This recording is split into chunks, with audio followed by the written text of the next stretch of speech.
My aunt thought she could sell off my dead grandmother's jewelry and keep it quiet. But I had other plans that would unravel her perfect little life. Let me walk you through what happened. And if this story stays with you, don't forget to support the channel. Drop a like, subscribe, and share it with someone who believes in justice. I'm Emma. I'm 26 now, but just a few months ago, I lost the most important person in my life, my grandmother, Margaret. She was the one who raised me after my mom walked out when I was just a baby. Grandma was strong, kind, and full of stories. She wasn't rich, but everything she owned had meaning, especially her jewelry. She always said it would be mine one day. After the funeral, we had the will reading. Everyone was there, pretending to be sad, but you could feel the tension in the room. I waited for the part where Grandma's jewelry would be mentioned, but it never was. I asked about it gently, and my Aunt Tracy, my grandma's only daughter, rolled her eyes and said, there was no jewelry listed. Maybe she gave it away before she died. That didn't sit right with me. My grandmother had a beautiful gold necklace, her wedding ring, and a brooch she wore every Sunday. She would never just give those away without telling me. But I kept quiet. Arguing with Tracy, who only cared about appearances and money, felt pointless in that moment. Weeks later, I visited Tracy's house to help organize some of Grandma's things that she kept. While looking through an old drawer in the study, I found something folded between two magazines. A receipt from a local pawn shop. It was dated just days after Grandma's death, and it was signed by Tracy. My stomach dropped. She sold Grandma's jewelry, the very pieces my grandmother promised I'd have. Tracy didn't just steal from me, she disrespected my grandma's memory. I felt sick, but I didn't confront her. Not yet.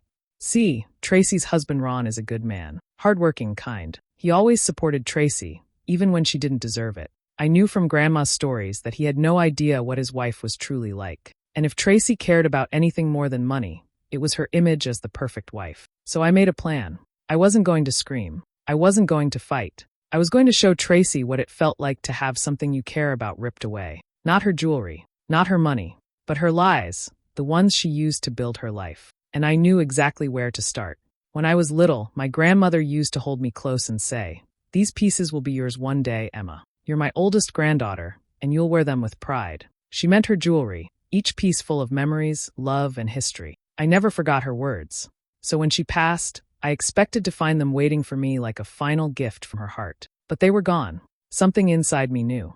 I couldn't explain it, but the feeling wouldn't leave. I tried to brush it off, to be respectful, to grieve properly. But that nagging thought stayed in my chest like a weight. So one day, while I was helping my Aunt Tracy organize some of Grandma's things in her house, I let my eyes wander more than I was supposed to. That's when I saw it. In the corner of her home office, buried under a pile of old papers in a dusty drawer, I found a folded slip of paper. It looked ordinary, nothing special. But when I opened it, my breath caught. It was a receipt from a local pawn shop. It listed a gold necklace, a diamond ring, and a vintage brooch. My grandmother's exact pieces. The signature at the bottom? Tracy's. I stood there frozen, my heart pounding. My hands were shaking. I took a picture of the receipt with my phone and carefully put it back, acting like I hadn't seen anything. I didn't want her to know. Not yet. Later that evening, I confronted her. Calmly, quietly. I asked, "Did you sell Grandma's jewelry?" Tracy blinked like I'd slapped her. "What? No. What are you even talking about?" She snapped, her tone sharp, defensive. I mentioned the receipt. That's when she started gaslighting me. "Oh, that? That was just old junk. Some of Mom's things, nothing valuable. I was just clearing clutter. Why are you making a big deal out of this?" She was good. Her voice even cracked like she was the one hurt. If I hadn't known better, I might have doubted myself. But I saw the date. I saw the items, and I knew the truth. I didn't fight her. I just nodded and walked away. But my hands were clenched in fists the whole time. Inside, I was burning. She lied to my face, like it meant nothing. And that's when I found out the worst part. Tracy never told her husband. He thought she had been broke, struggling. He even picked up extra shifts at work to help her get by. Meanwhile, she had sold my grandmother's memories for a quick payout and kept the cash. That's when I realized Tracy hadn't just stolen jewelry. She had stolen trust. And I was done staying quiet. After finding that receipt, I couldn't stop thinking about it. My Aunt Tracy had sold my grandmother's jewelry and acted like it never existed. But what really pushed me over the edge was something I heard during a family cookout just a week later. Ron, Tracy's husband, was standing by the grill flipping burgers when he casually mentioned to someone that he'd taken on a second job. "Just trying to help Tracy catch up on some bills," he said, smiling like it was no big deal. "She's been through a lot since Margaret passed." My heart sank. This man was working 2 jobs, probably coming home exhausted every night. while his wife was secretly pawning family heirlooms for cash and lying about it. I felt sick to my stomach. The hypocrisy was unbelievable. That's when I knew I had to do something. But I couldn't just come out and accuse her. No one would believe me without proof. So I started collecting everything I could. I noted the date on the pawn shop receipt. I called the shop, pretending to be curious about the process, and asked if they kept item records or photos. They said yes, especially for anything with significant value. That gave me hope. I also went through old texts from Tracy. There was one from the week Grandma passed where she said, "Handling some things from the house, nothing important." At the time, I thought it was innocent. Now, I saw it differently. I saved it, along with photos of my grandma wearing her jewelry, to show what those items meant. Then I started getting closer to Ron. Not in a fake way. I genuinely liked him. He had always been kind to me, and I figured he deserved the truth more than anyone. During the next cookout, I offered to help in the kitchen while Tracy was busy outside. I asked Ron how he was holding up and gently mentioned how hard it must be, dealing with estate stuff. He sighed and said, "Yeah, it's been a lot. Tracy's had so much to deal with. I just try to keep things steady." I gave a soft smile and replied, "It's strange how things go missing after someone passes. Even in my mom's case, some of her stuff just vanished." It wasn't about my mom. It was bait. Ron looked up, frowning slightly. "Funny you say that. My mom's old watch and ring disappeared a while back. Tracy said she donated them, but..." He trailed off. I said nothing more. I didn't need to. Ron was quiet for the rest of the day. He smiled, but it didn't reach his eyes. I had done what I needed to, planted the seed. Because really, why keep a secret if there's nothing to hide? It didn't take long for Tracy to start feeling the cracks forming under her feet. Ever since that cookout, she noticed something was off with Ron. He wasn't talking as much. He spent more time at work, came home later, and when he was around, he seemed distracted. She asked him if everything was okay, and he just said, "I'm tired." But Tracy wasn't stupid, just selfish. She sensed something had changed, and it made her nervous. The truth was, Ron had started to think, and I wasn't going to let that stop. I printed copies of the pawn shop receipt, along with a few pictures I found of my grandmother wearing her favorite necklace and brooch. The contrast was clear. These weren't random trinkets. They were precious. I slipped them into a plain envelope with no name, no note, and mailed it straight to Ron. A few days later, I noticed he was even quieter. He didn't say anything to Tracy, didn't explode or demand answers. That wasn't his style. He started looking through the home office at night. He asked a few questions about his state record. Tracy waved him off like always, trying to cover her tracks, but her voice was sharp now. Defensive. Paranoid. At a family lunch, I stayed quiet. I barely spoke to Tracy, which was a big shift from how I used to be. She noticed. Her eyes followed me constantly, like she was trying to figure me out. At one point, when we were both in the kitchen alone, she leaned in and said, "You've been acting distant. Look, I know things have been tense, but we all need to move on. It's better for the family." I turned to her, smiled sweetly, and said, "You're right, Aunt Tracy. I forgive you." My voice was soft, kind even. But inside, I was screaming. That smile. It was the fakest thing I'd ever worn on my face.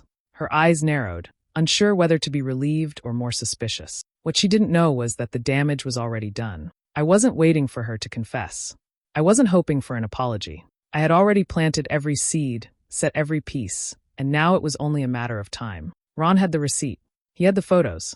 And he had his own doubts now. Tracy had built her life on a stack of small lies. Lies to Ron. Lies to the family. Lies to herself. But lies don't stay small forever. They grow, twist, and pull everything apart. And while she scrambled to hold it together, thinking she was still in control, I was just watching it all slowly unravel. Ron always believed the best in people, especially in his wife, Tracy. For years, he worked hard, trusted her, and never once imagined she was capable of real deceit. But that quiet man had a limit. And the envelope I sent him? It pushed him closer to it. One evening, Ron left work early and drove across town to the pawn shop listed on the receipt. He didn't tell Tracy. He didn't even take his usual car. He walked into the small, cluttered shop and asked to speak with the manager. The older man behind the counter nodded when Ron mentioned a jewelry transaction from a few months back. "Yes, I remember that," the man said. Woman came in with some nice vintage pieces. Said they were from her late mother. Ron's heart sank. Was she calm? Or did she seem upset? He asked, hoping for some trace of sadness. The shop owner shook his head. Honestly, she was in a hurry. Told me she didn't have time for the appraisal. Just wanted the cash fast. We still had to do our part, of course, but she didn't care about value. Only speed. That was all Ron needed to hear. He thanked the man, walked back to his car, and sat in silence. The woman he'd spent over a decade with had stood in that same shop, trading away pieces of her mother's legacy. For what? A few $1,000s? And then lied about it to his face? He couldn't go home yet, not without knowing more. That night, after Tracy fell asleep, Ron opened the family laptop and pulled up their joint bank record. He wasn't used to snooping. He felt guilty at first. But the guilt didn't last. There it was, 2 days after Margaret's funeral, a deposit for $4,800, marked simply as cash. No explanation. No discussion. Tracy had never mentioned it. Around that same time, she'd cried to him about being overwhelmed and needing his help. That was when he'd taken on the second job. It all started clicking. The nervous glances, the defensiveness, the way she dismissed his question. The lies weren't just small anymore. They were woven into their everyday life. But Ron didn't confront her. Not yet. He smiled when she asked how his day was. He kissed her cheek before bed. He poured her coffee in the morning. He played the part of the loyal, clueless husband, just like she had played the role of the honest, grieving daughter. Only now the game had changed. Ron wasn't a fool. He was a man betrayed. And now he saw Tracy not as the woman he married, but as someone else entirely, manipulative, greedy, and entitled. She sold her mother's memory for quick cash, and she thought no one would ever find out. But Ron knew, and soon everyone else would too. I invited everyone over for dinner, something warm, something that felt like family. I told them it was to honor Grandma Margaret, to keep her memory alive, to bring everyone back together. Truthfully, it was a trap dressed in tablecloths and candlelight. Tracy hesitated at first. She called me the night before, trying to sniff out if there was another reason. "Are we really doing this for Mom?" she asked, her voice unusually soft. "Of course," I said with a gentle tone. I think she'd want us together. That seemed to settle her. After all, Tracy cared deeply about appearances. Being the good daughter and the devoted wife was her entire image. She couldn't risk looking heartless. So she showed up, dressed to impress, all smiles and sweet words, as if nothing was falling apart behind the scenes. The house filled with chatter, laughter, and the clinking of dishes. I made Grandma's favorite casserole. Even Ron seemed relaxed, calm, thoughtful, but quiet. He hadn't said a word to Tracy about what he'd learned. He was saving it for tonight. When we all sat down to eat, I stood up and said a few words about Grandma. I talked about her strength, her kindness, and the way she held our family together. I kept my voice steady, my face soft. Then I invited Ron to speak. He stood slowly, raising his glass. His eyes swept the table. Margaret was the kind of person who believed in truth. She believed that honesty, no matter how hard, was better than any lie. She believed that family isn't just blood. It's trust. And when trust is broken, something in the family breaks with it. Tracy shifted in her seat. Her smile faded just slightly. Her eyes darted to mine, then back to Ron. He continued, "I think we owe it to her memory to be honest. To live in a way she'd be proud of. Because eventually, the truth always comes out." The silence that followed was heavy. And that's when I stood up and walked to the sideboard. I picked up a small, gift-wrapped box and carried it to Tracy, placing it gently in front of her. "What's this?" she asked, brows furrowed. "A little something, for old time's sake." She slowly opened the lid. Inside was a single fake diamond bracelet, cheap plastic, dull under the light. Next to it, a handwritten note. "Hope it was worth it." The color drained from her face. Her hand trembled as she held the bracelet. Everyone stared in confusion, but Ron's face stayed calm. He already knew. Tracy looked at me, lips parted, but no words came out. I gave her the smallest smile and sat back down. Dinner continued, but nothing tasted the same. The masks had started to slip. And Tracy? She knew the performance was almost over. The moment Tracy read the note, her face twisted. Her hands clenched the cheap bracelet like it had burned her. The whole table fell silent, eyes darting between her and the box. I sat quietly, sipping my water.